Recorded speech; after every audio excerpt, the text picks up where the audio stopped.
Sa isang vlog na isinagawa ni Kuya July, tinalakay niya ang issue kaugnay sa mga paninira at maling akusasyon na ibinabato ni Lolo Pedring laban kay Beyonce, isang kilalang personalidad sa kanilang komunidad. Ayon kay Kuya July, si Lolo Pedring ay paulit-ulit na binabastos si Beyonce sa kanyang mga pahayag sa social media na naglalaman ng masasakit na salita at walang basehang akusasyon. Isa sa mga paratang ni Lolo Pedring ay sinasabing may galis umano si Beyonce, bulok ang ngipin, may masamang amoy, at kung ano-ano pang negatibong komentaryo tungkol sa personal na kalinisan at itsura ng bata.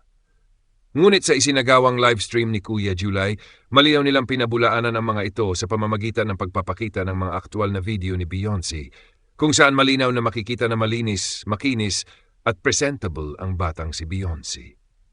Dagdag pa ni Kuya July, ginagamit ni Lolo Pedring bilang ebidensya ang mga sinasabi di umano ni Dr. Love, isang vlogger at content creator na malapit din kay Beyonce.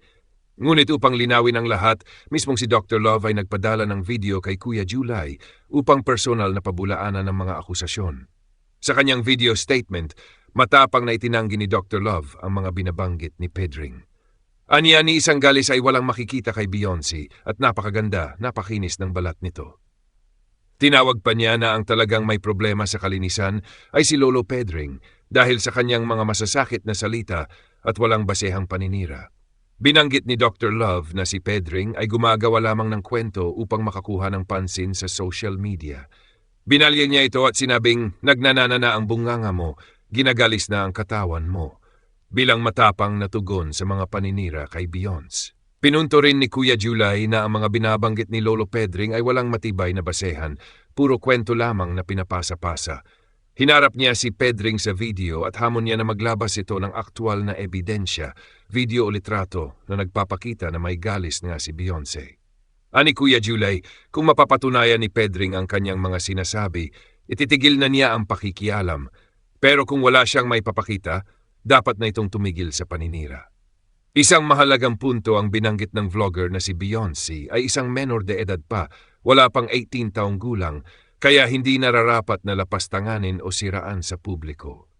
Itinaas niya ang posibilidad na maaaring idemanda si Lolo Pedring kung magpapatuloy ito sa paninirang puri.